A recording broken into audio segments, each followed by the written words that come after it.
இன்றைய அறிவிக்கப்பட வேண்டிய காரியங்கள் புதன்கிழமை ஜெபம் ஏறெடுக்கப்படும். அதே போல் அடுத்த வாரம் இந்த கர்த்தருடைய நாமத்திற்கு மகிமை பெரிய வெள்ளிக்கிழமை வருகின்றபடினாலே நீங்கள் யாராவது பேசுகிறதுக்கு 7 வார்த்தைகளை குறித்து பேசுவதற்கு தயாராக இருக்கிறவர்கள் பேர் கொடுத்தால் உடனே சீட்டு போட்டு யாருக்கு என்னங்கிறதை எடுத்துக்கொள்ளலாம். கர்த்தருடைய பரிசுத்த ஸ்தோத்திரம். இன்றைய நாள் நமக்காக தெரிந்து கொள்ளப்பட்டிருக்கின்ற சத்திய வேத பகுதி பரிசுத்த ரோமர் எழுதின நிருபம் 14ஆம் அதிகாரம் 1 நாம் வாசிக்க கேட்டோம். ரோமர் எழுதின நிருபம் 14ஆம் அதிகாரம் 1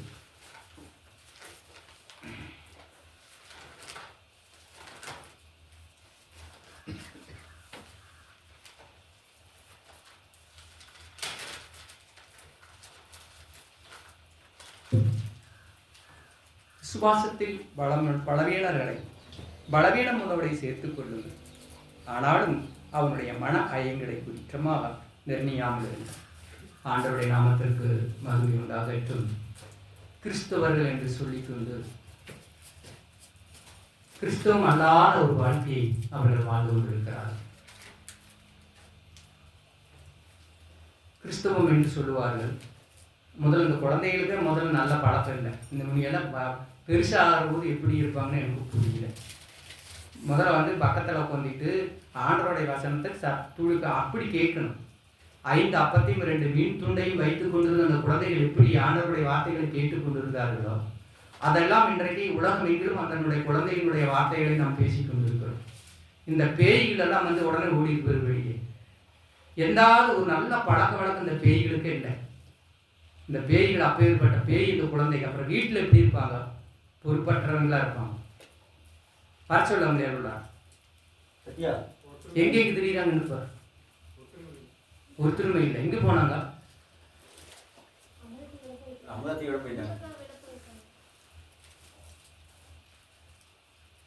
ஆண்டவருடைய வார்த்தைகளுக்கு முதல் நாம் கீழ்ப்படியும். கர்த்தர் மேலே ஒரு ஆவலாக இருக்கப்பட வேண்டும். கர்த்தர் மேலே ஒரு ஆண்டவர் மேலே ஒரு உண்மை, ஒரு பயம் இருக்கு. பக்தி இருக்கணும், பயம் இருக்கணும். அதுதான் அவர்களை ஒரு நல்ல வழிப்படுத்தும். இல்லை என்றால் அவர்கள் எல்லாரும் நன்றாக இருக்க முடியாது. கிறிஸ்தவம் என்று பெயர் வைத்துக் கொள்கிறார். இன்றைக்கு சுப்ரீம் கோர்ட்டில் ஒரு தீர்ப்பு கொடுக்கப்பட்டிருக்கிறது. ஞானஸ்தானம் பெற்றிருந்தால், அவர்கள் இந்தி என்று சர்டிஃபிகேட்டை வாங்கியிருந்தால் அவர்களை அந்த இடத்திலிருந்து பணியிலிருந்து அவர்களை விலக்க வேண்டும். சர்டிஃபிகேட் கொடுக்கக்கூடாது, கேன்சல் பண்ண வேண்டும் என்றெல்லாம் இங்கே சுப்ரீம் கோர்ட்டில் தீர்ப்பு கொடுத்திருக்கிறார். மதத்தின் பெயராலே மக்களை பிரிக்கிறார். மதத்தின் பெயராலே மக்களை ஜாதிகளை பிரிக்கிறார். ஒரு மதத்திற்கு தான் சலுகை, இன்னொரு மதத்திற்கு சலுகை கிடையாது என்கின்ற நிலை. அப்படி இருக்கும் பொழுது ஒரு மதத்திற்கு தான் சலுகை, மற்றொரு மதத்திற்கு சலுகை இல்லை என்று சொல்லுகின்ற போது, அரசாங்கம் பாரபட்சமாக நடந்து கொள்ளுகிற போது பொய் சொல்வதிலே தவறில்லை. பொய் சொல்வதிலே தவறில்லை. ஒரு ஆண்டவருடைய பிள்ளைகளுக்கு எல்லாரும் சரியாக நடத்தப்பட வேண்டும். அரசாங்கம் என்பது எல்லாத்துக்கும் அவங்களுக்கு கொடுக்கக்கூடிய நீதியை அவர்கள் கொடுத்தாக வேண்டும்.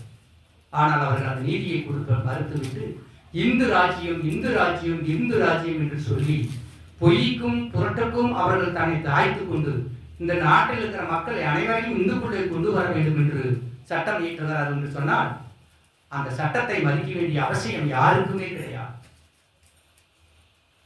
ஒரே ராஜ்யம், இந்து ராஜ்யம், எல்லாரும் இந்துவாக இருக்க வேண்டும் என்ற ஒரு தீர்மானத்துக்குள்ளே கொண்டு வருகிறார். ஆண்டவர் எப்படி அவர்களை கொண்டு வருவார்கள் என்று நமக்கு தெரியாது. ஏதாயும் ஒரு திட்டம் ஆண்டவர் வைத்துக் கொண்டிருப்பார். இவருடைய இஷ்டத்திற்கு அவர்களை விடமாட்டார். அவர்களுக்கு சாதகமாக இருப்பவர்களை எதிரடையாக மாற்றுவார். தேவன் எல்லா காரியத்தையும் செய்வார். இங்கே நாம் பார்க்கிறோம். இந்த விசுவாசத்திலே பலவீனம் உள்ளவர்களை சேர்த்துக் கொள்ளுங்கள். பலம் உறுதியா இருப்பாங்க, தவறுகளை செய்து கொண்டு ஒரு தவறுகளை உறுதியாக இருப்பார்கள். தப்பு செய்வான், நான் செய்யறது நியாயம் அப்படிம்பான்.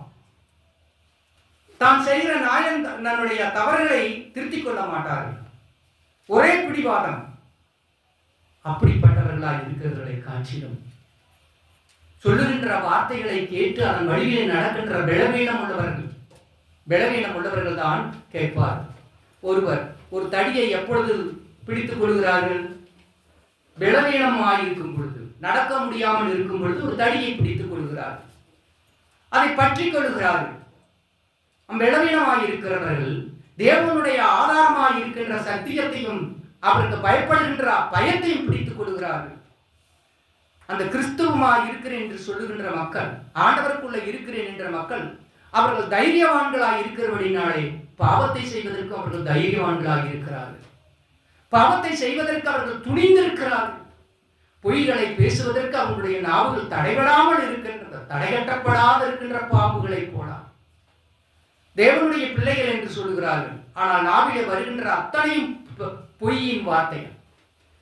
தேவனுடைய பிள்ளைகள் என்று சொல்லுகிறார்கள், அத்தனையும் பெருமையின் வாடைகள். தேவனுடைய பிள்ளைகள் என்று சொல்லுகிறார்கள், அவர்கள் எல்லாம் ஆண்டவருக்கு விரோதமான செயல்பாடுகளில் செய்து கொண்டிருப்பார்கள். இந்த பலவீனர்கள் இருக்கிறார்களே, அவர்கள் எல்லாவற்றையும் ஏற்றுக்கொள்வார்கள். அவர்களுக்கு ஒரு கெட்ட விஷயத்திலே பிடிவாதமாக இருக்க மாட்டார்கள். கெட்ட விஷயம் என்று சொன்னால் அப்படியா, சரி நான் விட்டு விடுகிறேன் பார். இதுதான் பலவீனர்கள். பலவீனர்கள் என்று சொன்னாலே யாவற்றையும் ஏற்றுக்கொள்வார்கள். அதைத்தான் பவுலடியான் சொல்லுகிறார். ஏனென்றால் எல்லா மனிதரிடத்திலும் அவர் தன்னுடைய உறவுகளையும் பிரச்சாரங்களையும் அவர் செய்திகளையும் சொல்லிக் கொண்டு வந்திருக்கிறபடினாலே, எந்த மனிதர்கள் எப்படிப்பட்டவர்கள் என்று அவருக்கு தெரிந்திருக்கின்றபடினாலே இந்த வார்த்தையை அவர் சொல்லுகிறார். பலவீனர்களை சேர்த்துக் கொள்ளுங்கள், பலவீனமானவர்களை சேர்த்துக் கொள்ளுங்கள், ஆனாலும் அவருடைய மன ஐயங்களை குற்றமாக நிர்ணயாமல் இருங்கள். ஏன்னா திட்டமிட்டு அவர்கள் செய்வது கிடையாது. ஒரு தவறுகளை செய்கிறோம் என்றால் இந்த தப்புகளை நாம் செய்வோம் என்றெல்லாம் சொல்வது கிடையாது. ஆகவே அவர்கள் ஏதோ நடந்தது, தண்ணீர் தாகமாய் இருக்கிறது, தண்ணீர் அந்த ஓடுகின்ற நீரை போய் அருந்துகிறார்கள். பசியாய் இருக்கிறது, தன் இடத்தில் உள்ளவைகளை கொடுத்து சாப்பிட்டு விடுகிறார்கள். இந்த பலம் உள்ளவர்கள் தாகத்துக்கு தண்ணீரையும் எடுத்துக்கொண்டு போவார்கள், சாதத்தையும் எடுத்துக்கொண்டு போவார்கள். யார் அதாவது கொடுத்தாலும் எனக்கு வேண்டாம், எங்கிட்டே இருக்குதுவார்கள். இந்த பலம் உள்ளவர்கள் இது யாரையும் ஏற்றுக்கொள்ள மாட்டார்கள், அன்பை பரிமாறிக்கொள்ள மாட்டார்கள், அன்பை பரிமாற மாட்டார்கள். தன்னுடைய சுயம், தன்னுடைய கர்வம், தன்னுடைய பலம், இதையே அவர்கள் நோக்கி கொண்டிருப்பார்களே என்று இந்த பலவீனரை குறித்தெல்லாம் அவர்களை குறித்தவர்கள் கவலைப்பட மாட்டார்கள், அவரை கேவலமாக நினைத்துக் கொள்வார்கள். ஆகவே பவுலடியான் அழகாக சொல்லுகிறார்கள், அவரை நீங்கள் பலவீனர்களை நீங்கள் குற்றமாய் நிர்ணயம் செய்யாதீர்கள். ஆண்டவருடைய பிள்ளைகளுக்கு அவர் சொல்லுகிற அறிவுறுத்தல். பவுலடியான் சொல்லுகிறார், அடிகளாலும் கணுக்களாலும் பசிகளாலும் பழியினாலும் கொடுமைகளாலும் பாதிக்கப்பட்டிருக்கிறபடினாலே, தேவனுடைய அன்பை இன்னதென்று ருசித்திருக்கின்றபடினாலே அவர் தேவனுடைய அன்பை நிலைப்படுத்தும் பொருட்டு அந்த காரியத்தை மக்களிடத்திலே சொல்லிக் கொண்டிருக்கிறார். தேவனுடைய அன்பை ருசித்துக் கொண்டிருக்கிறார். வேதனையிலும் சோதனையிலும் அடிகளிலும் பயிரிகளிலும் எத்தனையோ துன்பங்களில் அவர் அனுபவித்தபடினாலே, தேவனுடைய அன்பு இன்னதென்று அறிந்திருக்கிறபடினாலே இதோ பலவீனர்களை குறித்து அவர் அங்கலாய்ப்பு கொள்ளுகின்றார். ஆகவே ஒருவன் எந்த பதார்த்தத்தையும் புசிக்கலாம் என்று நம்புகிறான், பலவீனனோ மரக்கறிகளை மாத்திரம் புசிக்கிறான். ஒருவன் என்ன செய்கின்றான், இதோ அது வேண்டாம், அது இந்து படைக்கப்பட்டது, அதுக்கு நாம புசிக்க கூடாது, எந்தது புசிக்க கூடாது, அவன் போய் சாப்பிடுறான் பசிக்காக வேண்டி. நாம் சொல்லுகின்றோம், விக்கிரகம் என்பது எதுவும் இல்லை, இதோ விக்கிரகம் என்பது எதுவுமே இல்லை, அதெல்லாம் மண்ணும் கல்லும் மரத்தினால் செய்ததுமாயிருக்கிறது. அப்படிப்பட்டிருக்கின்ற ஒரு அதற்கு கொடுக்கின்ற அந்த உணவுகளை நாம் புசிக்க மாட்டோம் என்று சொன்னால் நீ பலவீனமாயிருக்கின்றாய். அது ஒன்றுமே இல்லை. அப்ப நீ அதை நான் சாப்பிட மாட்டேன்னு சொன்னா அதுக்கு நீ உயிர் கொடுத்திருக்கிறேன்னு அர்த்தம். அது உயிர் கொடுத்திருக்கிறாய். ஆகவே அவர் சொல்லுகிறார், நீ புசியாமல் இருந்துக்கு நீ பலம் உள்ளவனாய் இருக்கிறாய். பலவீனமாய் இருக்கின்ற ஒருவன் அவன் எதுவுமே இல்லைன்னு நினைச்சிட்டு இருக்கான். அவன் கொடுத்து அவன் சாப்பிட்டா அவனை குறித்து நீ சந்தேகப்படாதே, அவனை நீ குற்றமாக எண்ணாதே. உன்னுடைய விசுவாசம் உண்மற்றிலே இருக்கட்டும், அவனுடைய விசுவாசத்தை நீ குற்றமாக நீ எண்ணாதே. ஏனென்றால் அவன்தான் உத்தம கிறிஸ்தவன். ஏனென்றால் அவன்தான் சொல்லுகிறான், எதுவுமே இல்லை, விக்கிரகம் என்பது ஒன்றுமே இல்லை, பலவீனமாய் இருக்கின்றான், ஆனால் அதை அவன் புசிக்கின்றான். விக்கிரகம் என்பது ஒன்றும் இல்லை என்கிறான். அவன்தான் உறுதியாய் இருக்கிறான் ஆண்டவருக்குள்ளாரே. அப்போ அதை அவன் புசிக்கிறதுனாலே அவன் கெட்டு போகவில்லையே. வேதம் சொல்லுகின்றது, புசிக்கிறவன் புசியாதிருக்கிறவனை அற்பமாய் எண்ணாதிருப்பானாகா. ஆண்டவர் சொல்றார். இன்றைக்கு கிறிஸ்துவ மதங்கள் என்பது ஒரு எல்லாவற்றுக்கும் தவறு இல்லை என்பதெல்லாம் தெரியும். நாம் இன்றைக்கு எல்லாரும் இன்னைக்கு போயிடுறாங்க, சிலை உருவ வழிபாட்டுக்கு போயிடுறாங்க. இன்னைக்கு இங்க நம்ம ஊர் கிராமத்துல எல்லாம் போனா எங்க போயிடறாங்க, அங்க ஓடிடுறாங்க, எங்க கோமனூர் போயிடறாங்க. இது எதற்காக அப்படி வைக்கப்பட்டு தெரியாதா? ஆண்டவருடைய பிள்ளைகளுக்கு மாற்றிட்டின் தூதருக்கு தெரியாதா? இல்ல ஆண்டவருடைய பிள்ளைகளாக இருக்கின்ற ஒரு வீரபா முனிவருக்கு தெரியாதா? இல்ல நம்மளுடைய உள்ளத்துல இருக்கின்ற ஒவ்வொரு வாழ்க்கையிலே அர்ப்பணித்து வந்திருக்கின்ற அதனுடைய இவர்களுக்கு எல்லாரும் கிறிஸ்துவை பற்றி தெரியாதா? எல்லாம் அவர்களுக்கு தெரியும். ஏன் அதனுடைய சுரூப வழிபாட்டை அவர்கள் வணங்கினார்கள்? எதற்கு அந்த சுரூபத்தை அவர்கள் வணங்கினார்கள் என்று பார்க்கிறோம். அந்த சுரூபத்தை சிலை வடிவம் வேண்டாம், உருவங்கள் வேண்டாம் என்று சொல்லிக் கொண்டிருக்கின்ற அவர்கள் எல்லாவற்றையும் அறிந்திருக்கிறவர்கள் ஏன் அதனுடைய உருவத்தை வைத்து அவர்கள் வணங்கும்படிக்கு மக்களை போதிக்கிறார்கள் என்று சொன்னால், இவர்கள் இதோ சிலையின் உருவத்திற்காக வழிபாட்டுக் கொண்டிருக்கின்ற மக்கள் அவர்கள் எப்படி ஆண்டவருக்குள்ளே அந்த வெளிச்சத்திற்குள்ளே கொண்டு வர வேண்டும்? அப்ப எதன் மூலியமாக நம்ம அந்த ஆண்டவருடைய சத்தியத்தை அவர்களுக்கு கொடுக்க வேண்டும்? எப்படி அவர்களுக்கு பூர்த்தப்பட வேண்டும்? இதுதான் அவருடைய கட்டளை. அதற்குத்தான் அவர் அன்றே சொல்லுகிறார், பவுலடியான் சொல்லுகிறார், இதோ எல்லாருக்கும் எல்லாமும் ஆனேன், எல்லாருக்கும் எல்லாமும் ஆனேன் என்று சொல்லுகிறார்.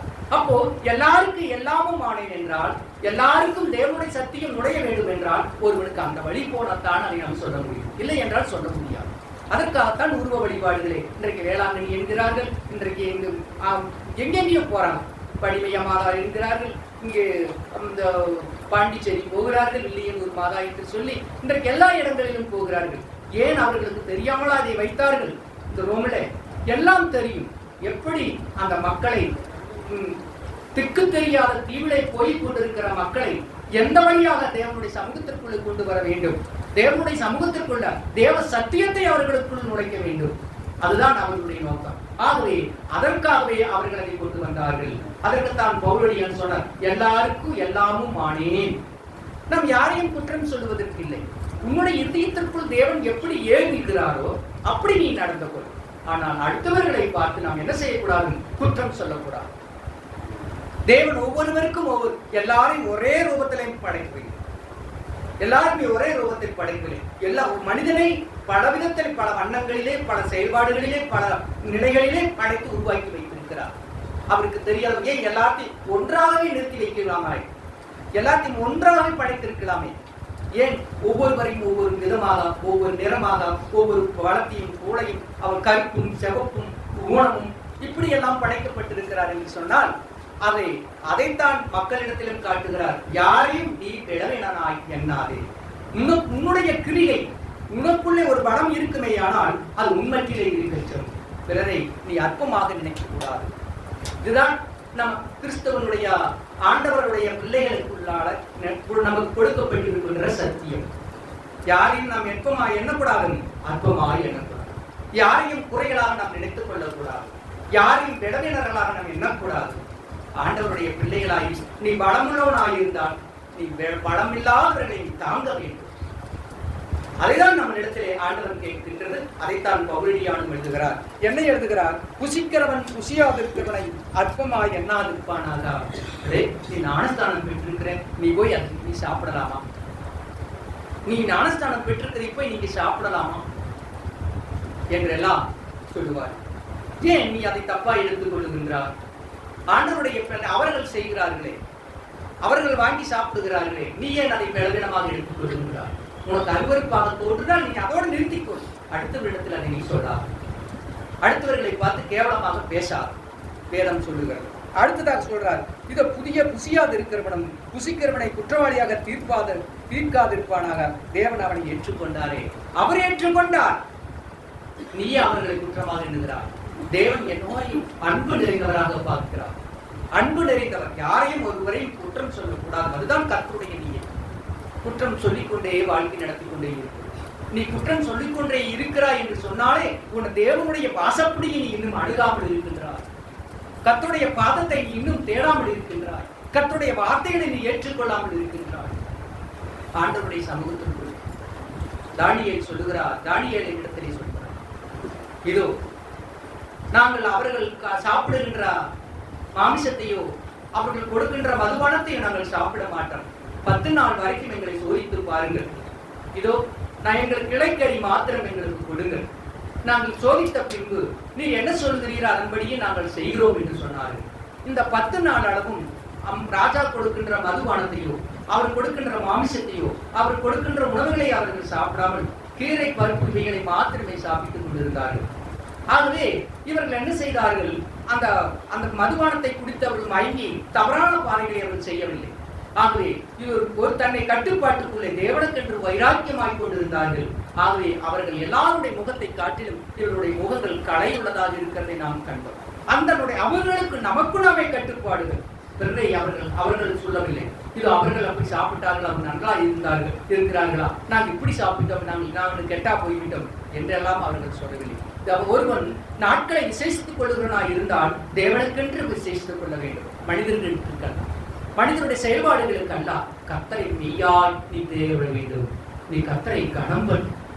இந்த அன்புகளை பிறரை அன்பு செலுத்துகின்ற பொழுது, பிறர்களை நீ உயர்வாக மதிக்கின்ற பொழுது, பிறரை நீ குற்றமாக நினையாமல் இருக்கின்ற பொழுது தேவனிடத்தில் நீ அன்பு செலுத்துகிறாய். தேவனை கனம் பண்ணுகின்றான். என்னை கனம் பண்ணுகிறவர்களை நான் கனம் பண்ணுகிறேன். ஆண்டவரை துதித்து பாடி மகிழ்ந்து ஆண்டவரை கனப்படுத்த வேண்டும். ஒருவரையும் நாம் என்ன செய்யக்கூடாது, குற்றமாக எண்ணக்கூடாது. தேவனை கனம் பண்ணுகிறவர்கள் யாரையுமே குற்றம் சொல்ல மாட்டார்கள். கர்த்தருடைய பிள்ளைகளாக இருக்கின்றவர்கள் கர்த்தரோடு உன்னுடைய விசுவாசத்தை உறுதிப்படுத்திக் கொள்ள வேண்டுமே என்று பிறரை குறை சொல்லுவது நீ தேவனுடைய பிள்ளைகளும் அல்ல, தேவனுக்கு ஏற்றவர்களும் அல்ல. ஆண்டவர் தாமே சொல்லுகின்றார், இதோ மற்றவருடைய வேலைக்காரனை குற்றவாளியாக தீர்க்கிறது நீ யார்? அவன் என்றாலும் இழந்தாலும் அவனுடைய எஜமானனுக்கு அவன் சுத்திரவாதி. அவன் நிலைநிறுத்தப்படுவான். தேவன் அவனை நிலைநிறுத்த வல்லவராக இருக்கிறான். அவன் தீர்மானம் செய்து தவறுகள் செய்கின்றோம் என்றெல்லாம் அவர்கள் செய்யும். வழியிலே நாம் போகின்ற பொழுது ஒரு பொருளை கொண்டு போகின்றோம், அது தானாக விழுந்து விட்டது, நமக்கு தெரியவில்லை. ஐயோ நீ எப்படி நீ தொடர்ந்துவிட்டு வரலாம் என்று அவனை அடிக்கிறது தவறானது. உடனே நீ தேடி போய் அந்த இடத்திலே தேடிப்பார். கிடைக்கவில்லை என்றால் யாரோ ஒருத்தர் எடுத்துக்கொண்டு போயிருப்பார்கள். ஆகவே அப்பொழுது நீ உணர்வடை, தேவன் நம் இடத்திலிருந்து ஏதையோ ஒன்றை பிடுங்க ஆசைப்பட்டார், அதனால் பிடுங்கிக் கொண்டார் என்று அப்பொழுது தன்னை நிலைநிறுத்திக் கொள்கிறார். யாரையும் நீ குற்றப்படுத்துகிறார், உன்னை நீ திருத்திக் கொள்கிறார், உன்னை நீ ஸ்திரப்படுத்துகின்றார். தேவனுடைய அன்பு நாம் வேதத்திலே பார்க்கின்றோம். பிரசங்கி 5ஆம் அதிகாரம் 1வது வசனத்தை பார்க்கின்றோம். பிரசங்கி 5ஆம் அதிகாரம் 1வது வசனத்தை பார்க்கிறோம். நீ தேவாலயத்திற்கு போகும் பொழுது நம்மளுடைய நடையில் நம்முடைய எண்ணங்கள், சிந்தைகள், இவைகளை எல்லாத்தையும் காத்துக்கொள்ளணும். நாம் எல்லாத்தையும் கேவலமாக நினைப்பது, எல்லாத்தையும் அற்பமாக நினைப்பது. அப்ப நீ எப்படி நீ தேவாலயத்துக்கு போகின்றாய்? உன் நடை அங்கேயே சீர்கெட்டு போய்விட்டது. அங்கேயே நீ சீர்கெட்டு போய்விட்டால் உன்னை நீ உயர்த்திக் கொள்கிறாய், பிறரை தாழ்த்திக் கொள்கிறாய். தன்னை உயர்த்தகிறவன் தாழ்த்தப்படுவான், பிறனை உயர்த்துகிறவன் அவன் இவன் உயர்த்தப்படுவான். வேதம் சொல்லுகிறது. ஆண்டவருடைய நாமத்தை பார்க்கின்றோம். நீ ஆலயத்திற்கு போவதற்கு முன்னமே நம்முடைய நடைமுறையில ஆலயத்திற்கு ஒரு முறைதான் வருகிறோம், வாரத்திற்கு ஒரு முறை. மீதி 6 நாளும் நாம் வீட்டிலே இருக்கிறோம். இந்த 6 நாளும் நம்முடைய கிரியைகளை நாம் பரிசோதித்து பார்க்க வேண்டும். யாரை நாம் அவமதித்து இருக்கிறோம், யாரை நாம் கேவலமாக பேசி இருக்கிறோம், யாருக்கு நாம் இடர்கள் உருவாக்கி இருக்கிறோம், யாரை நாம் ஆண்டவருக்கு விரோதமாக நாம் வழி நடத்தி இருக்கிறோம். இந்த 6 நாளும் நாம் சிந்தித்துக் கொள்ள வேண்டும். 7ஆம் நாள் நம்முடைய ஆலயத்திற்கு வேகமாக நடைபெற வேண்டும். உன் ஆலயத்திற்கு போகும்போது நடைகளை நீ காத்துக்கொள். மூடர் பலியிடுவது போல மூடர் பலியிடுவதை பார்க்கிறோம். ஆண்டவருடைய வார்த்தைகளை கேட்டு அதன் வழியிலே போகும். கேட்டு எப்போதும் வேலை அதையெல்லாம் விட்டு விட்டு விட்டு விட்டு விட்டு விட்டு போயிட்டே இருக்க. அப்ப நீ யாரு? மூடர். நீ ஆண்டவருடைய சத்தம் ஆண்டவருடைய பரலோகத்திற்கு கேட்கப்படாது. ஆண்டவருடைய உன்னுடைய வார்த்தைகளை ஏற்றுக்கொள்ள மாட்டார். துன்மார்க்குடைய ஜெபம் கர்த்தருடைய சமூகத்திற்கு அது அருவருப்பாய் இருக்கும். நீ துன்மார்க்கமான ஜீவியத்திற்குள்ளே வாழ்ந்து போட்டு நீ ஜெபத்திற்குள்ளே உட்காரும் பொழுது நாம் வாந்தி பண்ணுகிற கூடிய ஒரு பொருளை நம்ம சாப்பிடுவோமா? மருந்து கொடுத்தா கூட மருந்து எடுத்து உள்ள போட மாட்டோம். அது கசப்பா இருக்கு, வாந்தி பண்ணுவோம். ஒரு நமக்கு நன்மை தரக்கூடியவைகளையே நாம் வாந்தி பண்ணுகின்ற பொழுது அருவருப்பானதை நாம் எப்படி சாப்பிட முடியும்? யோசித்துப்பார். ஆகவே ஜெபங்களை நாம் ஏறெடுக்கும் பொழுதே நாம் ஆண்டவருடைய செம்மையானவருடைய ஜெபம் அவருக்கு புரியுமா? துன்மார்க்குடைய ஜெபம் அவருக்கு அருவருப்பாக இருக்குமா? ஆகவே நாம் ஆண்டவருடைய சமூகத்திற்குள் எப்போதும் நீ பிறரிடத்திலே காட்டுகின்ற அன்பும் பரிவும் பாசமும் இரக்கமும் நேசமும் தான் தேவனிடத்திலே உன்னுடைய செம்மையானவர்களாய் காட்டும். உன்னுடைய நடைகள் அங்கு உறுதிப்படுத்தப்படும். கர்த்தருடைய சமூகத்திற்குள்ளே நீ உயர்ந்திருக்கும்படிக்கு தேவன் உன்னை ஆசீர்வதித்துக் கொண்டே இருப்பார். அவரை கனப்படுத்த இதனாலே பாட்டினாலும் ஜெபத்தினாலும் துதியினாலும் தேவனை என்ன செய்ய வேண்டும்? கனப்படுத்திக் கொண்டே இருக்கும். அந்த ஆண்டவரை நீ கனப்படுத்துகின்ற பொழுதெல்லாம் ஆண்டவருடைய சமூகத்திற்குள்ளே நாம் பிறரை நாம் கனப்படுத்திக் கொண்டே இருப்போம். பிறரை நீ கனப்படுத்துகின்ற போதெல்லாம் தேவனை கனப்படுத்திக் கொண்டே இருப்பார். தேவனிடத்திலே நீ உயர்ந்து கொண்டே இருப்பாய். தேவன் உன்னை ஆசீர்வதித்துக் கொண்டே இருப்பார். நீ பிறரை அவமதித்துக் கொண்டு வாழ்க்கை நடத்துகின்ற பொழுது தேவனை கனவீனப்படுத்திக் கொண்டிருக்கிறாய். நீ தாழ்த்தப்பட்டுக் கொண்டே இருப்பாய். உயர்த்தப்படுவதற்கு அங்கே வழிகள் இல்லாமலே போய் வேதம் சொல்லுகின்றது. இது கர்த்தருடைய நாமத்திற்கு மகிமை உண்டாகட்டும். ரோமருக்கு எழுதின நிருபம் 13ஆம் அதிகாரம் 6வது வசனத்தை வாசிக்கலாம். இதற்காகவே நீங்கள் வரியையும் கொடுக்கிறீர்கள். ஆண்டவருடைய பிள்ளைகளுக்கு வரி கொடுப்பது எதுக்கு? கர்த்தருடைய ஊழியக்காரராக இருக்க வேண்டும். அதற்குத்தான் நாம் வரி கொடுக்கின்றோம். ஒவ்வொரு நாளும் தேவனுடைய பிள்ளைகள் ஒவ்வொரு வீடாக சந்தித்து அன்றைக்கு இன்னைக்கு வெள்ளக்காரர்கள் வீடாக சென்று அவர்கள் சாயந்தரமான வீடாக சென்றுவார்கள். காலையில் ஆலயத்தை நோக்கி பிரார்த்தித்துக் கொண்டிருப்பார்கள், பிரார்த்தனை நடத்துவார்கள். சாயந்தரமான வீடாக சந்திப்பார்கள். இன்றைக்கு வருகிறார்களா? எந்த ஊழியக்காரராக வீட்டுக்கு வந்து ஜவனி போட்டு போகிறார்களா? தன்னிடத்தில் உள்ளதை கொடுத்துவிட்டு போகிறார்களா? கிடையாது. அன்றைக்கு அதுதான் நடந்தது ஆண்டவருடைய பிள்ளைகள். அதனால்தான் இன்றைக்கு ஆண்டவருடைய நாமத்தை நாம் ஏற்றுக்கொண்டு இன்னைக்கு நாம் வாழ்ந்து கொண்டிருக்கிறோம்.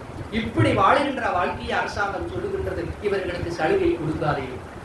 என்ன சத்திய மார்க்கத்தில் நடக்கிறார்கள், நீதியிலே நடக்கின்றார்கள், உத்தமத்திலே நடக்கின்றார்கள், தன்னுடைய இதை கொடுத்து சத்தியத்தை வாங்குகிறார்கள் என்றெல்லாம் அவர்களுக்கு போகும்.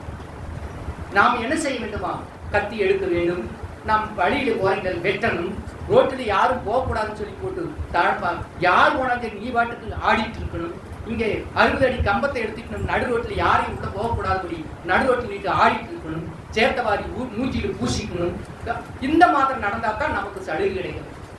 நீ பக்தியோடும் உத்தமத்தோடும் உண்மையோடும் தாழ்மையோடும் நீ போய்கொண்டு இருப்பது அவங்களுக்கு பிடிக்கிறது கிடையாது. அரசாங்கம் ரோட்டில் இருந்துட்டு இன்னைக்கு வந்து சாணி பாரி இடுறது, இந்த தக்காளி பாரி அவனம் அடித்து ஓடுறது, தலையில தேங்காய் யோசிச்சு தகர்றது, மண்டை குழந்து போய் கிடக்கிறது, தண்ணின்னு சொல்லிட்டு நாட்டம் முடிச்ச தண்ணி வந்து 400 கோடி பேர் இறங்கி நாத்தாங்கன்னு சொல்றது. இப்படி இருந்தாதான் பன்னியினுடைய வாழ்க்கையை போல கசதிக்கும் சேருமாய் வாழுகின்ற அந்த வாழ்க்கையை தான் அரசாங்கத்துக்கு வேண்டும் என்கிறார்கள். இந்த ராஜ்யத்தை இந்த இந்தியா பூரா கொண்டு வர வேண்டும் என்று சொல்லி இன்றைக்கு அரசாங்கத்தில் சட்டம் ஏற்றுக் கொண்டிருக்கிற நீதிபதியினர் இருக்கிறார். கோடி கோடியா பணத்தை வீட்டுக்குள்ள கொண்டாந்து வச்சிருக்கிற ஒரு நீதிபதி கோடி கோடியாக 10,000 கோடி நகைகளும் நட்டுகளும் போய் சிபிஐ பிடிக்குது. அவன் சொல்றான், அந்த நீதிபதி எனக்கு அது தெரியாது. அடுத்த நாள் போன வீட்டுக்குள்ள தீய வச்சுட்டான். எப்படி தீ வச்சு விட்டதுன்னு கேட்டா எனக்கு அது தெரியாதுங்க. உடனே அவனை என்ன செய்யறான்? அவனை கொண்டு குஜராத்தில் கொண்டு போய் அலகாபாத்தில் கைகோர்த்து அவன் நீதிபதியா மாத்திரான். பார்த்தீங்கன்னா இந்த நாட்டினுடைய அழிவு பார்த்தீங்களா? நீதியாக பரிசுத்தமாக வாழ்கின்றவர்களுக்கு அரசாங்கத்தில் சலுகை இல்லையா? எப்படியெல்லாம் இன்றைக்கு அதற்கு தேவன் வைத்திருப்பார். அதற்கு மாற்று கருத்தை தேவன் வைத்திருப்பார். ஆண்டவருடைய பிள்ளைகள் ஆகவே இங்கே கர்த்தருடைய நாமத்தை பார்க்கின்றோம். இதற்காகவே நீ அழைக்கப்பட்டிருக்கின்றார். இதற்காக நீ பிடிக்கப்பட்டிருக்கின்றார். எதற்காக? தாழ்மைக்கும் அன்புக்கும் பிறருக்கு ஈகை செய்வதற்கும் கர்த்தருடைய மகிழ்ச்சிக்கும் கர்த்தரை மகிழ்ப்படுத்துவதற்கும் கர்த்தரை மேன்மைப்படுத்துவதற்குமாக நீ அழைக்கப்பட்டிருக்கின்றார். நம்மளுடைய சுயத்தையோ நம்முடைய சிஸ்டத்தையோ நம்முடைய வழிகளையோ நாம் எடுத்துக்கொள்ளக்கூடாது. கர்த்தரை நாம் தெய்வமாய் கொண்டிருக்கின்ற ஜனங்கள் பாக்கியம் உள்ளது என்று சொல்லப்பட்டிருக்கிறது. ஆம், யாரிடத்திலே ஆசிரியத்திற்கு போகக்கூடாது. தேவன் நம்மை உயர்ந்த இடத்திலே வைத்து அழகு பார்த்துக் கொண்டிருக்கிறார். யாரையும் ஏசிய கூடாது என்பதற்காக நம்மை மற்றவர்களுக்கு ஈந்து வழங்கும்படிக்கு கர்த்தர் நம்மளுக்கு கருணையுள்ள இதயத்தை கொடுத்திருக்கின்றார். எங்கும் நாம் ஒரு நிலையான நிலைகளை இருக்கப்பட வேண்டும் என்பதற்காக கர்த்தர் நமக்கு அன்பையும் தாழ்மையும் நமக்கு அளவில்லாமல் ஈந்து நம்மை உயர்த்தி கொண்டிருக்கின்றார். அன்பினுடைய தேவனாகிய கர்த்தர் இங்கே வாசிக்கின்றோம். ஒருவன் அன்றியும் ஒருவன் இந்த ஒரு நாளை இன்னொரு நாளிலும் விசேஷமாக எண்ணுகின்றான். பழகின என்ன செய்யறான்? எல்லா நாளும் கஞ்சி கிடைச்ச வரைக்கும் நமக்கு சந்தோஷம், அது போது அப்படின்ட்டு. ஒருத்தர் என்ன செய்யறான்? வெள்ளிக்கிழமையானா ஆண்டருக்கு உபவாசம் பேர் வச்சுட்டு உட்காந்துட்டு வீட்டு வேலையெல்லாம் முடிச்சு போட்டு சாமி கொண்டு கொஞ்ச நேரம் முடிச்சுட்டு ஓடிடுவான். வேதம் சொல்லுகிறது, நாட்களை விசேஷித்துக் கொள்ளுகிறவன் கர்த்தருக்கென்று விசேஷித்துக் கொள்ளுகிறான். கர்த்தருடைய வேலைகளை பார்க்கணும், கர்த்தருடைய செயல்களை அந்த நாளை ஆண்டவருக்காக கொடுக்கப்பட வேண்டும். அந்த நாளிலே உலகத்திற்காக, உலக மக்களுக்காக, ஒவ்வொரு ஒரு விளவினர்களுக்காக, கனவீனமானவர்களுக்காக ஜெபித்துக் கொண்டிருக்க வேண்டும். அதற்காகத்தான் அந்த நாளில் இருக்கிறது. நம்மளுடைய பணிகளுக்கு கட்டாயமாக நாம் செய்கின்றோம். அதுவும் ஆண்டவருடைய உலகத்துக்கு நியமிக்கப்பட்டிருக்கிற தொல்லையிலே நீ இருக்கிறபடினாலே அதையும் கூட என்ன செய்யக்கூடாது? நாம் கனவீனப்படுத்தக்கூடாது, குற்றம் சொல்லக்கூடாது. தேவன் அதற்கென்று அவர்களை நியமித்திருக்கின்றார். கர்த்தருக்கென்று நியமித்திருக்கிறவர்கள் கர்த்தருடைய சமூகத்தில் இருப்பார்கள். உலகத்திற்கென்று நியமிக்கப்படுகிற உலகத்தால் இருப்பார்கள். அதையும் கூட நமக்கு சொல்கிறார், நீ தழுக்கி விடக்கூடாது இருக்கும்படி பிறரை நீ குற்றம் சொல்லாது. அடுத்ததாக சொல்கிறார், அன்றியும் ஒருவனை ஒரு நாளை மற்றொரு நாளில் விசேஷமாக எண்ணுகிறார்.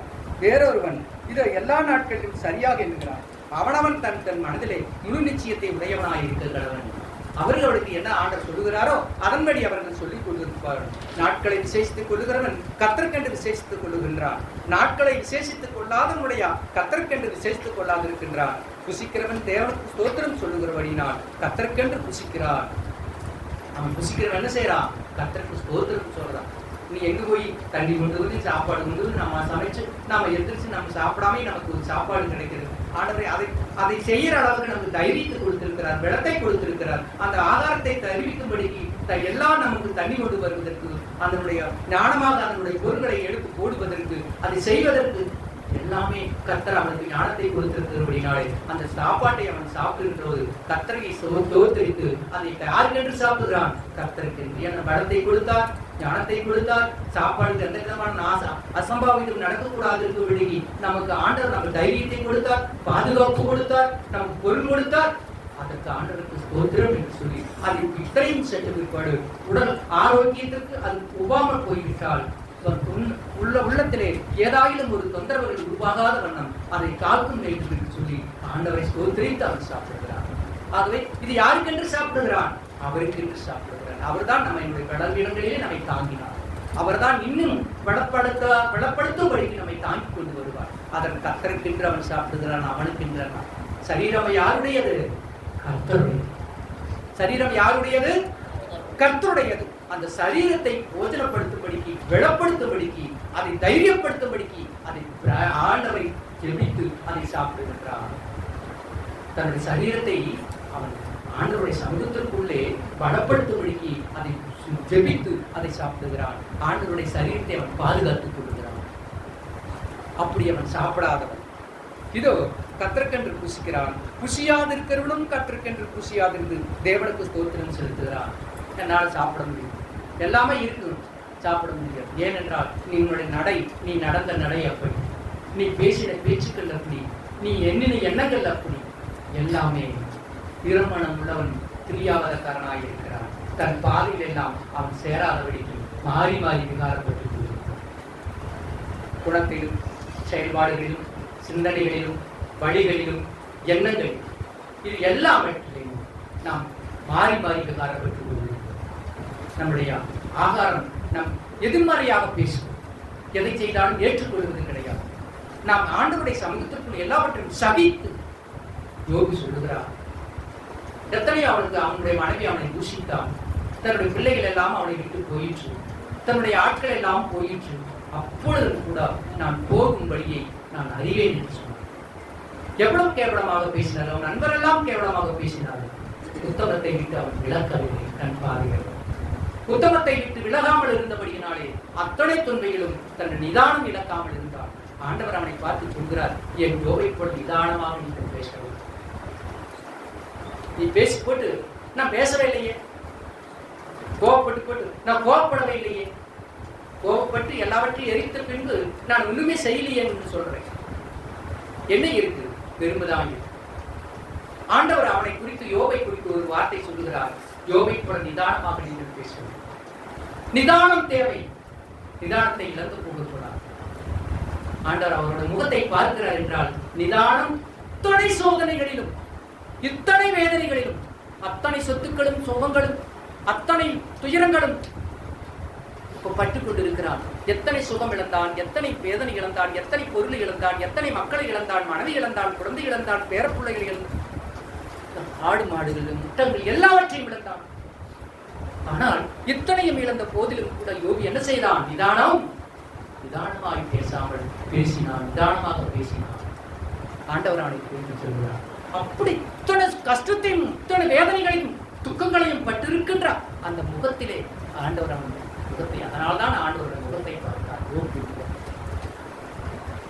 அந்த முகத்தை பார்க்கறதுக்கு எவ்வளவு ஒரு ஆசை.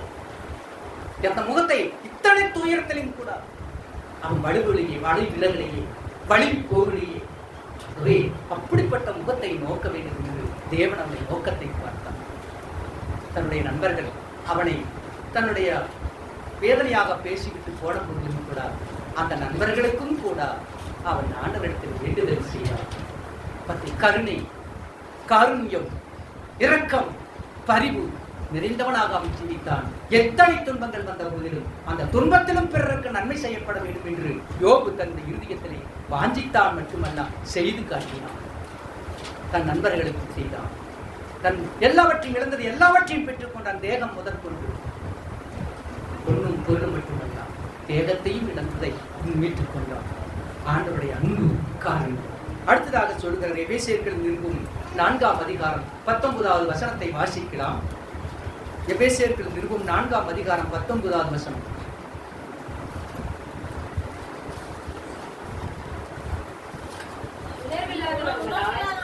உணர்வில்லாதவர்களாய் சகலவித அசுத்தங்களையும் ஆவலோடு நடப்பிக்கும்படி மக்கள் எப்படியா உணர்விக்கார் அசுத்தத்தை, சகலவிதமான அசுத்தத்தில் ஆண்டவருடைய பிள்ளைகளாக ஜீவிக்காமல், ஆண்டவருடைய பிள்ளைகளாக இருந்து கொண்டு உணர்வில்லாமல் சகலவிதமான அசுத்தம். ஒரு அசுத்தம் அல்ல. கோயிலுக்குள் இருப்பாங்க, ஆண்டவருடைய சத்தியத்தை கேட்டுக்கொண்டு இருப்பார்கள். அவருடைய நடவடிக்கையை கொஞ்ச நேரம் உற்று பார்த்தா அது சகலவிதமான அசுத்தத்திற்கும் தன்னை அர்ப்பணித்துக் கொண்டிருப்பார். இதுவா ஆண்டவருடைய பிள்ளைகள்? இதுவா நீ தேவனை தேடுகின்ற லட்சணம்? ஆனால் அப்படிப்பட்டவர்களை கூட அவர்கள் அடைந்திருக்கிறதை நாடுவார்கள். எந்தக்காக அவர்கள் படைக்கப்பட்டிருக்கிறார்களோ அதை அவர்கள் அடைவார்கள். ஆகவே அவர்களை குற்றம் சொல்லார்கள். நமக்கு எச்சரிக்கிறார். ஏனால் குற்றம் சொல்லுகிற எல்லாவற்றையும் இழந்து விடுகிறார். குற்றம் சொல்லுகிற எல்லாவற்றையும் இழந்து விடுகின்றார். ஆகவே நீ குற்றம் சொல்லாதே, உனக்குள்ளதை நீ இழந்து போகாது. ஆண்டவருடைய சமூகம் என்ன? குற்றம் சொல்லி உனக்குண்டானதை நீ இழந்து போகாது. உனக்குண்டானதை இழந்து போகாது. ஆண்டவருடைய பிள்ளைகள் தாழ்மையாக அன்பை ஆசீர்வாதத்தை கூறும் குற்றத்தை பிறரிடத்தில் சொல்லிக் கொண்டிருக்கிறார்கள். நீ குற்றம் சொல்லுகிறாரே, குற்றத்திற்குரியவர் அவர். அவர் அதை பார்த்துக் கொள்வார். அவருக்குத்தான் சரீரமும் நாம் பேசுகின்ற பேச்சுகளும் எண்ணங்களும் எல்லாம் அவருக்குத்தான். ஆகவே அவருக்குத்தான் இழப்பு, அவருக்குத்தான் நஷ்டம். ஆகவே நமக்கு ஒரு நஷ்டமும் கிடையாது. ஆகவே படைக்கப்பட்டவருக்குத்தான் நஷ்டமாக இருக்கிறது நாம் செய்கின்ற ஒவ்வொரு செயல்பாடு. ஆண்டவருடைய பிள்ளைகளாக இருக்கிறது. யோபின் முகத்தை பார்க்க ஆவலாய் இருந்த தேவனாகிய கர்த்தர் இதோ அவன் நிதானமாக பேசினான் என்று சொல்லி அவனை குறித்து சாட்சி கொடுத்த தேவனாகிய கர்த்தர் நம்முடைய வழிகளிலே நாம் நடக்கின்ற பொழுதும், பேசுகின்ற பொழுதும், சிந்திக்கின்ற போதும், மற்றவர்களுக்கு நாம் செய்கின்ற உபகாரத்தின் வழியிலும் நம்முடைய முகத்தை பார்க்க தேவனுக்கு ஆவலோடு நாம் நோக்கிக் கொண்டிருக்கிறோம். அவர் நம்மை பார்த்து கொண்டிருக்கார். நாம் அவர் உண்மையாக ஜீவிக்கப்பட வேண்டும். அதற்காக காத்து கொண்டிருக்க வேண்டும். அடுத்ததாக இதோ நம்மில் ஒருவனும் தனக்கென்று பிழைக்கிறதும் இல்லை, ஒருவனும் தனக்கென்று மதிக்கிறதும் இல்லை. நாம் சம்பாதிக்கிறத நாமளே சாப்பிட்றோமா? யோசிச்சு பாருங்க. நாம் செய்கின்ற உணவுகள் எல்லாம் நாமளே சாப்பிட்றோமா? இல்லை. நாம் மறிக்கிறதும் பிழைக்கிறதும் எல்லாமே நமக்காக இல்லை, அவர் ஒருவருக்காக. அவருக்குத்தான் அது. நீ மறிக்கிறதும், நீ பிழைக்கிறதும், நீ செய்கிறதும், நீ சிந்திக்கிறதும், நீ எண்ணிக்கிற எண்ணமெல்லாம் பிறருக்காகத்தான் என்று உனக்காக. நாம் பிழைத்தாலும் கர்த்தருக்கென்று பிழைக்கின்றோம், நாம் மரித்தாலும் கர்த்தருக்கென்று மரிக்கிறோம். ஆகையா இதோ கர்த்தருக்கென்று மரிக்கின்றோம். ஆகையினால் பிழைத்தாலும் மரித்தாலும் நாம் கர்த்தருடையவர்களாக இருக்கின்றோம். எப்படி இருக்கிறோமா? நமக்கு சொந்தம் அல்லது, நமக்கு சொந்தம் அல்ல. நமக்கு கொடுத்திருக்கின்ற அந்த சரீரத்துல ஒரு காயம் பட்டா அந்த காயத்தை என்ன செய்யறோம்? அந்த வழி இருக்கிறதுனால மருந்து தேடணும். அந்த வழி இல்லைன்னா நாம் மருந்து தேடணும். அதுக்குத்தான் ஆண்டவர் அந்த வழியை கொடுத்திருக்கின்றார். அதை நாம் மருந்து தேடி கட்டணும். அப்ப நமக்கு நம்முடைய சரீரத்துக்கு எவ்வளவு நாம் பாதுகாப்பு கொடுத்து கொண்டிருக்கிறோம் என்று சொன்னால் தேவனுக்கு பாதுகாப்பு கொடுத்து கொண்டிருக்கிறோம். தேவனுக்கு பாதுகாப்பு கொடுத்து கொண்டிருக்கிறோம். தேவன் மேல் அன்பு வைத்துக் கொண்டிருக்கிறோம். இந்த நேரம் வழியிலேயாயும் நீ அந்த மருத்துவத்தை தேடுகின்றாய், மருந்து நீ கட்டி தேவனுடைய சரீரத்தை நீ பாதுகாக்கிறாய். அதற்கு சுகம் தருகிறார், அதற்கு சுகம் தருகிறார். இது இப்படி இருக்கா? இதோ கிறிஸ்துவும் மரித்தோரிலும் ஜீவனுள்ளோரிலும் ஆண்டவராய் இருக்கும் பொருட்டு மரித்தும் எழுந்தும் பிழைத்தும் இருக்கிறார். 40 நாள் கொண்டாடலாமா? நாமளும் செத்து போயிட்டார் ஆண்டவர். ஆண்டவர் செத்து போயிட்டார் இல்லையா? மரித்தோர் தேடட்டும் இல்லையா? வேதம் அப்படித்தான் சொல்லுகிறது. மரித்தோரை யார் தேடணுமா? மரித்தோர் தேடட்டும். ஜீவனுள்ள தேவனை ஜீவனுள்ளோர் தேடட்டும். ஜீவனுள்ளோரை மரித்தவரிடத்திலே தேடுவது எப்படி என்று கேட்டார். ஆண்டவருடைய பிள்ளைகளாக இருக்கிறார். 2 நாள் கொண்டாடணும், 40 நாள். அந்த 2 நாள்னா தண்ணி குடிக்கக்கூடாது, சோறு குடிக்கக்கூடாது, மூச்சு விடக்கூடாது, எல்லாமே இருக்கும். இன்னைக்கு ரம்ஜான் கொண்டாடுறாங்கன்னு சொன்னால் 4 மணிக்கே இருந்துச்சு எல்லாம் சாப்பிட்டு முடிச்சுட்டு அந்த நாள் இருந்து அந்த மறுபடியும் அந்த 6 மணி வரைக்கும் அவங்க வச்ச தண்ணியை கூட அவங்களுக்கு உழங்க மாட்டாங்க. அந்த 1 மணி ஆனால் தொழிலுக்கு எங்கிருந்தாலும் போய் ஆண்டரை தொழுது விடுகிறார். அந்த பிதாவு மேல அவங்களுக்கு இருக்கிற அந்த நம்பிக்கை நம்மளுக்கு இருக்கு. நாம சடங்கை பின்பற்றுகிறோம். அது எல்லாம் அந்த சாயந்தரம் அவங்க குடிக்கிறதுக்கு முன்னாடியே எல்லாத்துக்கும் அந்த கஞ்சியை கொடுக்கணும். நம்ம எல்லாரும் இல்லாதவங்க இருக்கிறவங்க எல்லாரும் இந்த கஞ்சியை கொண்டு வாங்கி குடிச்சுட்டு ஆண்டோட சமைத்து அப்புறம் தான் அவங்களே சாப்பிடும். நாம் அப்படி செய்கிறோமா? இந்த 2 நாளில், இந்த 2 நாள் தான் அவங்களுக்கு ரம்ஜான். இந்த 40 நாள் அவங்களுக்கு ரம்ஜான். இந்த 40 நாள் நல்லாட்டு கஞ்சி கொடுக்குறாங்க. நீங்கள் கொடுக்குறீங்களா? கொடுக்குறீங்க. நீங்கள் அந்த காலையிலேருந்து பொழுது வரைக்கும் நல்லா தின்னுக்கிறீங்க. என்ன கறி ஒன்றை மட்டும் விளக்கி வச்சு மீதி எல்லாம் நல்லா சாப்பிட்டுக்கணும். நமக்கு 2 நாளாக கடவுளுடைய பிள்ளைகளை நாம் அதை கூட குற்றம் சொல்லக்கூடாது. ஏன்னா உனக்கு என்ன தெரிஞ்சிருக்குது அதை நீ செஞ்சுட்டு இருக்கிற. அதை நாம் குற்றப்பாடுத்த விரும்பல. ஆகவே ஏதோ ஒரு வகையிலே தேவனை மகிமைப்படுத்துகிறார். அதற்காக கர்த்தருடைய நாமத்திற்கு மகிமை உண்டாகட்டும். இப்படி இருக்க சகோதரனை குற்றவாளி என்று தீர்க்கிறது என்ன? நீ உன் சகோதரனை அற்பமாய் எண்ணுகிறது என்ன? நாம் எல்லோரும் கிறிஸ்துவனுடைய நியாயப்பிரமாணத்துக்கு முன்பாக நிற்போமே. பத்தியா நீ என்ன செய்கிறையோ அழகாக இந்த கிறிஸ்துமஸ் நாளிலே அதனுடைய நாடகத்தை குறித்து பேசினாங்க. அவர் எதுவுமே சொல்ல மாட்டார். அவர் பேசாரு. நாம் நியாயாசனத்திற்கு முன்பாக நாம் நிற்கணும். நீ நன்மை செஞ்சிருந்தாலும் தீமை செய்திருந்தாலும் எல்லாரும் அந்த நியாயாசனத்திற்கு முன்பாக வந்து அப்போ உமக்காக அந்த நியாயத்தை தீர்ப்பார். ஆகவே நன்மையும் தீமையும் பிறர்தார வாரா நம்முடைய இருதயத்திற்குள்ளேயே இருக்கிறது. எல்லாம் தேவனை தேடுகின்ற நாம், தேவனோடு வாழுகின்ற நாம் எல்லாரும் ஆண்டவருடைய நியாயாசனத்திற்கு முன்பாக நிற்கணும். அது நிற்கிற போது உங்களுடைய சாயம் எடுக்கும். ஆகவே கோபப்பட வேண்டாம், குற்றப்படுத்த வேண்டாம், சமாதானமாயிரு, சந்தோஷமாயிரு, உங்களுக்கு உண்டானதை பிறகு கொடுத்து மகிழ். யாவரையும் நீ நன்மையாக நினைத்துக்கொள், நீ ஆசீர்வதித்துக் கொள்வார். இதுதான் தேவன் நமக்கு கொடுத்திருக்கின்ற நிலை. கர்த்தர் தாமே திருவார்த்தைகளை ஆசீர்வதிப்பாராக. கர்த்தருடைய நாமத்தில்